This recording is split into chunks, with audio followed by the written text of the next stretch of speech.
Assalamualaikum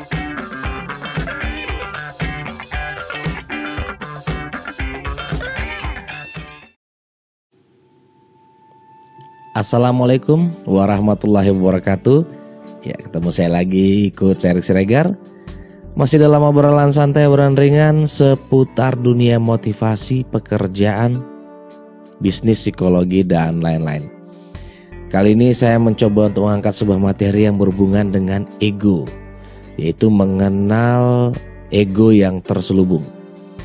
Mengenal ego yang terselubung. Sebenarnya materi ini pernah saya bawakan di sosial media saya waktu itu. Cuman saya ingin memperbaharuinya supaya kualitas saya lebih bagus, dan mungkin yang belum menonton bisa menonton di channel YouTube saya ini. Nah, sebenarnya materi ini saya angkat dari sebuah kisah nyata. Jadi seperti yang lalu-lalu, beberapa materi pasti saya angkat dari cerita nyata. Jadi waktu itu ada seorang klien yang ingin menjalani proses hipnoterapi. Intinya beliau itu sedang mengalami kehidupan yang gak nyaman, tertekan hidupnya. Sampai akhirnya saya gali, ternyata beliau ini punya orangnya sebenarnya baik sekali. Orangnya itu suka menolong, dan itu sesuatu yang kewajiban bagi untuk menolong orang lain. Jadi siapapun yang datang kepadanya itu, kalau minta tolong tuh ya ditolong gitu. Dan beliau tuh menanamkan hal tersebut ke dalam hal yang positif. Namun yang terjadi kadang-kadang orang yang ditolong ini ya bukan hanya sekedar nggak tahu terima kasih, tapi nggak tahu diri gitu. Bahkan beberapa ada yang sampai menyusahkan hidup beliau gitu ya. Ibaratnya udah dikasih, ibaratnya anak macan ya, dipelihara dari kecil, tahu-tahu udah gede dimakan, nah gitulah, seperti itu ibaratnya.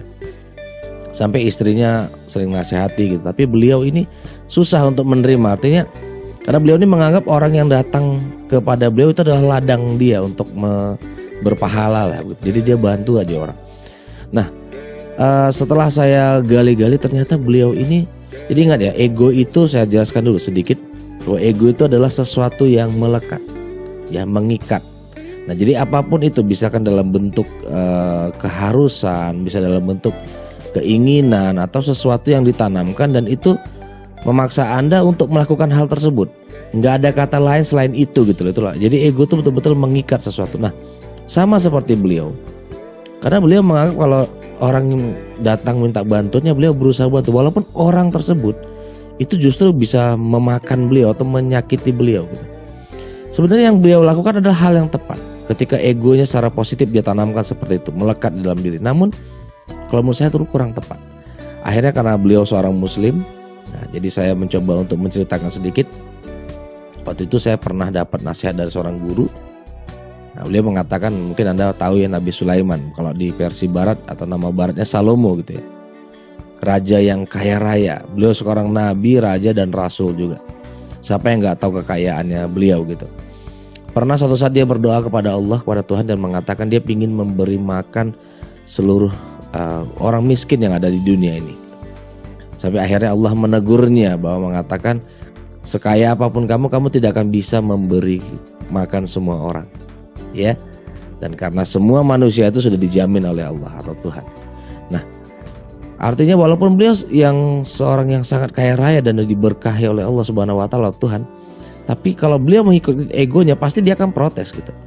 Protes dalam artian ya, kenapa sih Tuhan nggak mendukung? Itu kan ladang dakwahnya, mungkin ladang dia untuk berbuat kebaikan. Namun dia tahu bahwa manusia itu punya batasan-batasan yang nggak bisa dilampaui. Nah, sama dengan ego. Kalau ego ini dia sifatnya memaksa. Bahkan beberapa orang yang ingin mewujudkan keinginannya itu pasti kadang-kadang di luar dari kemampuan-kemampuannya. Oke, nanti materi selanjutnya tentang ego saya akan bahas, yaitu tentang bagaimana menjinakkan. Saya fokus dulu kepada ego yang terselubung ini. Jadi begitu saya ceritakan kepada beliau, beliau langsung membuka dirinya ya, dan mengatakan, berarti selama ini saya hanya mengikuti hal itu sebenarnya hal yang baik ya, maksudnya hal yang positif. Namun kalau nggak tepat ya juga nggak pas gitu loh. Karena kan nggak semua orang datang kepada kita tuh benar-benar butuh bantuan. Ada yang mereka memang sebenarnya nggak perlu dibantu gitu. Contoh misalkan, kalau setiap orang misalkan butuh uang, Anda nggak tanya kebutuhan uangnya itu apa. Semisal dia beli narkoba, berarti sama aja Anda menjerumuskan dia ke dalam narkoba. Atau misalkan dia pinjam uang ke Anda, tujuannya apa? Untuk main judi. Maka Anda juga mendukung dia untuk main judi. Artinya saya katakan waktu itu, bahwa yang Bapak lakukan itu adalah hal yang benar, membantu orang, mempermudah hidup orang lain. Namun ketika ego itu masuk ke dalam niat baik Anda, maka Anda seperti dibutakan oleh niat baik tersebut. Padahal kan masih banyak orang yang lebih membutuhkan. Saya katakan bahwa permasalahan utama adalah satu, Anda harus lebih teliti dalam mengklarifikasi. Sebenarnya bantuan-bantuan yang Anda berikan itu untuk apa? Tepat sasaran apa enggak? Sebenarnya kan itu dia. Nah, jadi ketika ego ini sudah masuk, bahkan hal yang baik seperti tadi saja akhirnya bisa menjadi sesuatu yang kurang pas gitu. Saya tidak mengatakan itu kurang baik, tapi kurang pas.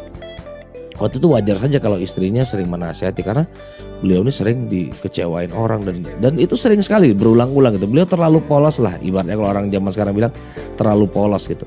Nah, akhirnya saya katakan bahwa ego itu tidak semuanya negatif. Walaupun kita tahu ego itu sumbernya salah satunya adalah adanya hawa nafsu yang mendukung. Karena hawa nafsu itu bukan sesuatu yang jelek ya, karena perubahan dunia ini juga kan adanya hawa nafsu, adanya keinginan, adanya ambisi dan lain-lain. Nah, ego itu dia fungsi adalah melekat kepada sesuatu. Oke? Mungkin saya nggak akan bahas banyak tentang ego. Nanti kita akan di pembahasan berikutnya saya akan perdalam bagaimana cara Anda mengenal ego dan menjinakkan ego. Yang saya bahas hari ini adalah ego-ego yang terselubung. Semisal tadi ada hal baik pun bisa jadi kurang baik. Nah, terus bagaimana ego-ego yang lain? Oh, masih banyak. Semisal Anda merasa kalau sesuatu yang dalam diri Anda itu Anda butuh dihargai orang lain, sehingga tanpa disadari ego itu membuat Anda penghargaan itu adalah hal yang baik, misalkan membuat Anda lebih termotivasi. Tapi ketika itu menjadi sebuah keharusan, maka dia akan menjadi ego yang terselubung yang lama-kelamaan akan menjebak Anda menjadi sebuah kebutuhan. Seolah-olah kalau Anda tidak diberikan penghargaan, Anda cara sederhana aja, ketika Anda tidak diapresiasi oleh orang lain, Anda akan merasa Anda ada yang kurang. Nah, ini ego-ego yang terselubung. Masih banyak lagi gitu loh. Misalkan Anda pingin memberi bantuan dan selalu bantuan itu diperlihatkan kepada orang lain. Mungkin awalnya tujuannya baik, memotivasi orang agar berbuat baik seperti kita. Tapi lama-kelamaan lebih kepada menunjukkan, kalau bahasanya Islam, ria. Ini juga ego-ego yang terselubung. Atau dengan kata lain lah, memamerkan sesuatu yang sebenarnya nggak seharusnya. Nah, masih banyak lagi ya. Nah, nanti di pembahasan berikutnya akan saya jelaskan bagaimana cara kita bisa menjinakkan ego-ego yang membandel. Oke? Dari ceritanya Anda bisa mengambil kesimpulan bahwa hal positif sekalipun itu pada dasarnya kan baik sebenarnya.